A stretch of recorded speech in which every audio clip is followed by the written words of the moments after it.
Hi, so let's get ready to make Ciao Alessia with Maria Rosa. This is designed with a clean, modern aesthetic. It features wide and narrow, comfortable straps and a sheared back panel that ensures a beautifully fitted bodice without the need for complex closures. This would be an adventurous beginner pattern. It has no zips or buttonholes. Instead, it's focusing on a clever construction and beautiful movement through its softly gathered skirt with its practical inside pockets. You can choose your length with this pattern. You can also make it summer or winter, so in gauzy linens, lightweight cottons, or for the winter, baby corduroys or brushed cottons worn as a pinafore over a turtleneck or a crisp blouse. So let's get started. We're going to start working as a pair with the pockets, and we're going to join the pocket pieces right sides together, and we're sewing around the curved edge, leaving the straight edge open. Now we're going to overlock the curved edges of the pockets we've just sewn. Match the notches and pin the lining side of the pocket bag to the skirt front right sides together.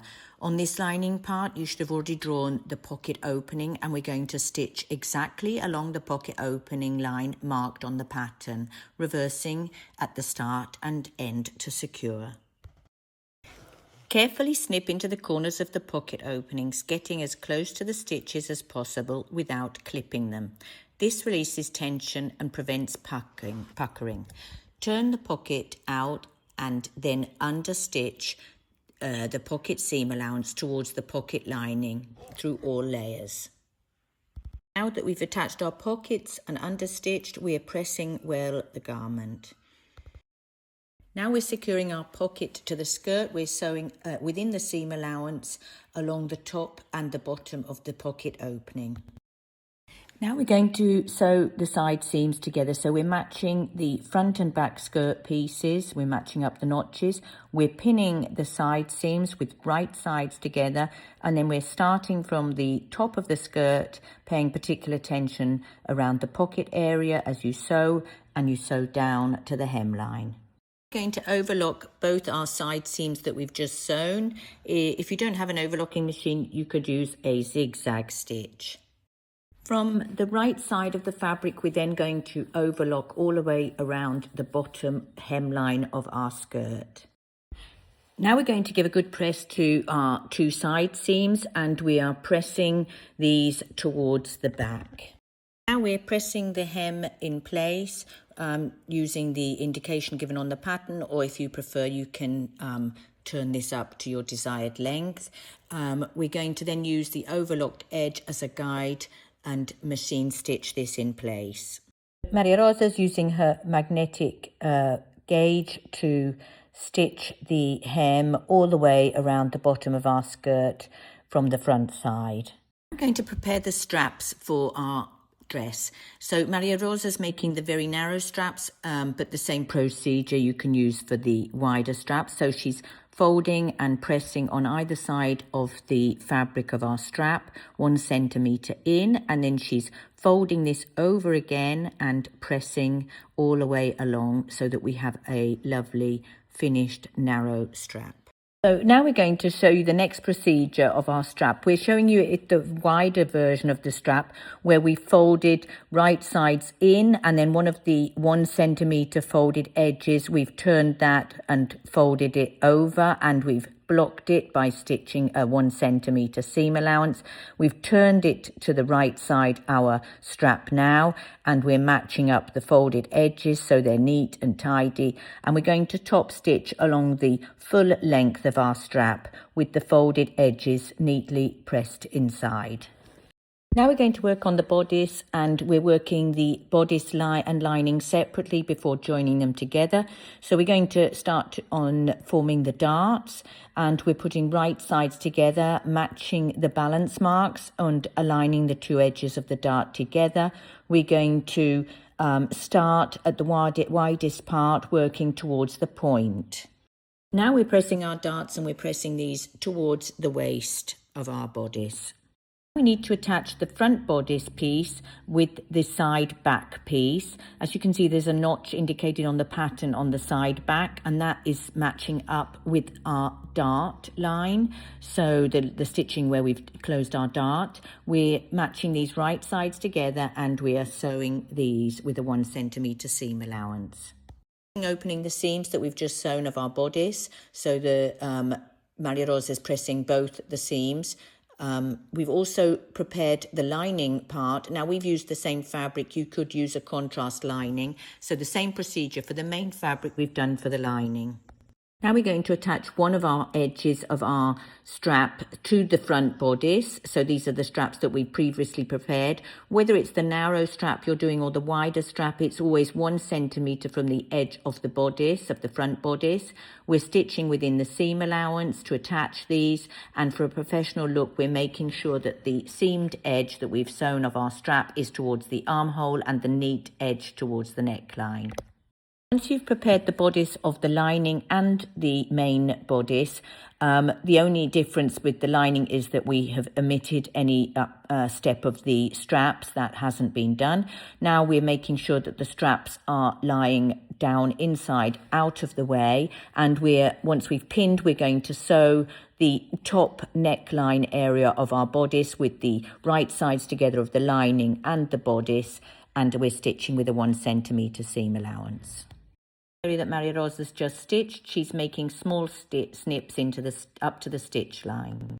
Maria Rosa's opened out the piece that we've just stitched, and she's understitching on the side of our lining piece of the bodice 1 millimetre from the edge and stitching all along here. Now Maria Rosa is pressing well the area that we've just been working on. Now we're going to turn our bodice back inside out, and we're joining the side panels. We're aligning the main bodice side panels with the lining side panels, and we're pinning these right sides together, matching up the notches. We're then going to stitch along this seam, and to ensure that the bodice sits flat against the body, we're going to carefully clip the curved sections up to, but not through, the stitching line, ready to turn to the right side again. Now for an extra crisp finish, Maria Rosa is understitching the side seams to keep the lining in place. Now we're going to give another press to our bodice, so we're pressing the area that we've just been working on. Now we're going to work on the back bodice. So the back bodice piece, if you see that on the pattern, has a straight bottom edge, and then it slightly curves upwards at the top. So we're going to work on attaching the lining and the main fabric right sides together, and we're going to pin and sew along this top edge of our bodice with a 1 centimetre seam allowance.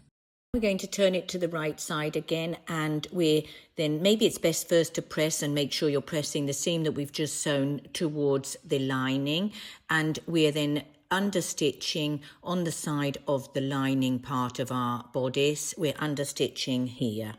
Just worked on, we're pressing well. Now we need to prepare the channels for our elastic, and we're working from the right side of the lining fabric, and we're going to stitch through the 2 layers along the 5 marked lines. As you can see, on the pattern there's notches indicating where these lines are, and we've already pre-drawn the lines, and we're stitching along all 5 of these. All elastics have a different stretch or snap back ability, so a good starting point is to measure the total width of the back pattern piece, and your elastic should be approximately half of this width.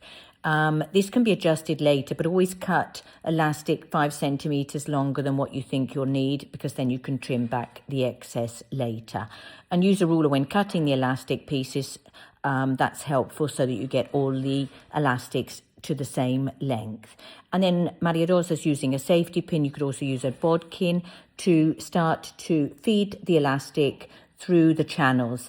And once the tail end of the elastic is slightly beyond the raw edge of the fabric, we're going to secure this with a stay stitch within the seam allowance. And we're pulling through to the other end of our bodice. Now here Maria Rosa has actually sewn this in place, but it's advisable to pin this, because if you pin all of the sections of your elastic at this side, you can then try it on for fit.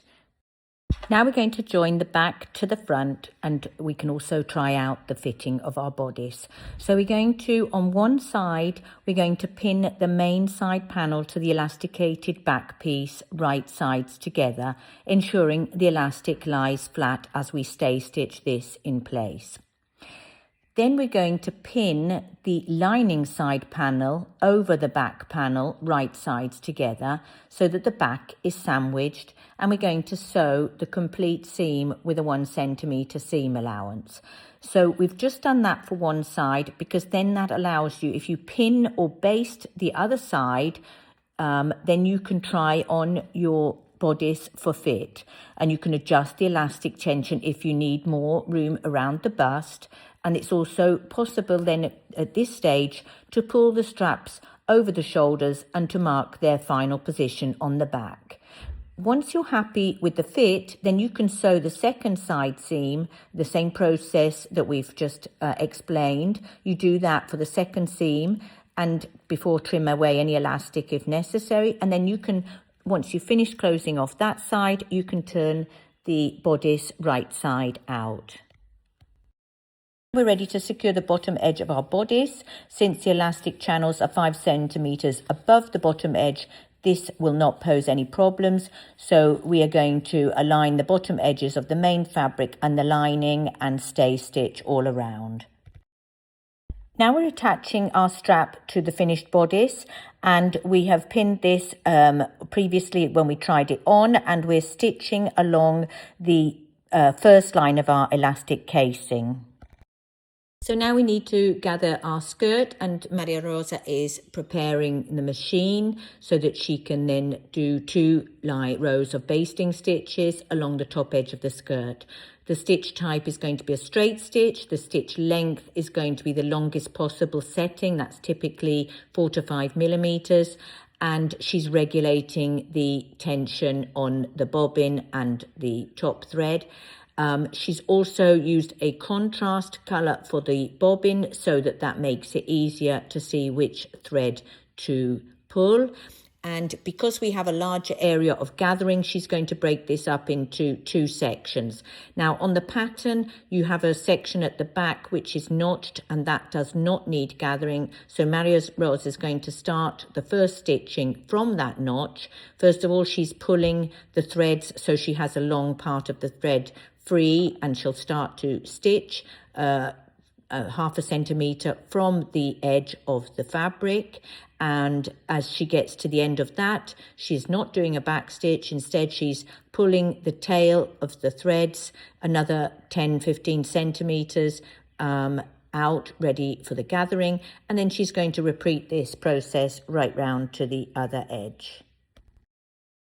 Maria Rosa is now preparing to gather the skirt to fit the bodice. So she's taken the measurement of half the circumference of the bodice, seeing as we worked in 2 sections for our skirt, and she's now pulling the thread so that the skirt will start to gather. She's pulling this gently so that she doesn't break the thread, and she's also going to mark with a pin the section that she is gathering. So she's putting a vertical pin at the area that she gathered, the end of the area, and she's continuing to gather until she arrives to the desired length of the gathering that we need to attach to our bodice.